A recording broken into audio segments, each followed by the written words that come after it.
Kam kënaqësinë që tani të sjell bisedën e këndshme me një personazh i cili në fakt na ka dhuruar mikpritjen e ngrohtë shqiptare në një ambient të mrekullueshëm në qytetin universitar, ku janë edhe klinikat më të njohura të mjekësisë, pra klinikat me famë botërore, këtu në qytetin e Tübingenit në Gjermani.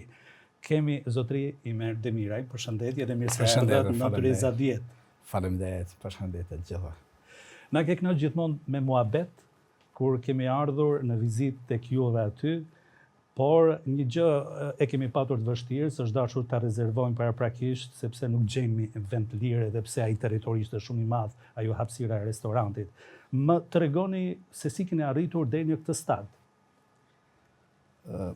Jemi në vitin 90 pa drejta si çdo qytetar tjetër i Kosovë, me profesion jurist, mirë po punën që muja ta bëja ishte hoteleria ose gastronomia në mënyrë tjetër. Me qenë se pata fatin punoj në një qendër universitare, një universitet për mbi 560 vite, i vjetër, ku edhe ka legjeru edhe filozofi gjitha kohëra o Hegeli, hapa një restorant me një kuzhinë italiane, me të cilën sinqerisht patëm një sukses. Puna edhe sakrifica e jonë ka qenë që si shqiptarë që jemi të sillim me profesorët nga gjitha viset e botës që vizitojnë atë qytet, edhe të prezantojmë edhe kulturën tonë, edhe bisedat me ta, edhe situatën tonë cilën neve kemi. E kështu që tani, si të thëmë, jemi orientuar me tërë familjen, mbajmë dy restorante më të mira në Tübingen, të nivelit më të lartë, të kuzhinës italiane, edhe shumë bukur. Kështu që mendojmë edhe neve vendin tonë ta ndihmojmë me këtë mënyrë atë. Ajo që më ka bërë përshtypje është se biznesi juaj është biznes familjar. Po. Është suksesi apo thembra e akilit, domethënë për këtë lloj biznesi që të punohet me familje?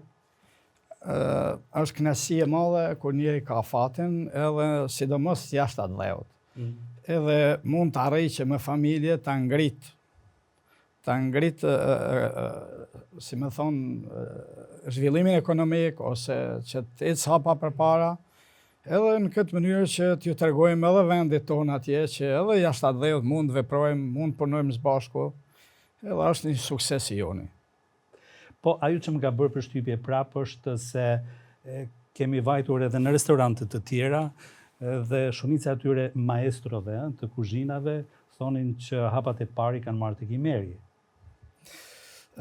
Realitetin kemi sjell punëtor shumë prej vendit tonë atje, edhe dikun vetëm prej meje ose durve të mia që do të thotë që janë mësuar, dikun figurojnë 13 restorante, do të thotë 13 kuzhinierë janë që janë të pavarur nga ky restorant që kanë filluar. Ku e ke ndjerë vetën ndonjëherë më ngushtë ku të ka ndonjë personalitet, qoftë kombëtar apo edhe i huaj? Apo i emocionuar, apo ka patur momente të tilla? Po, të them drejtën, vitet e para e ndjesha veten si më i huaj, si jo sa duhet i përgatitur për kuadra të tilla, si për shembull nivelit më të lartë botëror që vizitojnë atë qytet. Mirë po me kohën gradualisht e pash jemi një popull që dim ta presim mikun, kuadrën, kushdo që tjetë, pa marrë parasysh nga cilave ishte vjen. Më tregoj edhe një detaj tjetër, mos ndoshta suksesi i shqiptarëve kudo në botë që shkëlqejmë në fushën e gastronomisë, ka të bëjë edhe diçka gjenetike, ka të bëjë edhe me mikpritjen tonë, apo jo? Realitetin, emancipimin, jo vetëm në shkollë, në universitet apo kudo, e kanë bërë edhe kullat tona atëherë se ka qenë një lloj shkolle, do të thotë se na ka mungu nga okupatorët, po aty i kemi edhe fillet e kulturës sonë. Edhe nuk do t'i humbim ato. Shumë bukur. Faleminderit atë edhe një duartërkitje për zotërinë. Faleminderit edhe për ju. Faleminderit.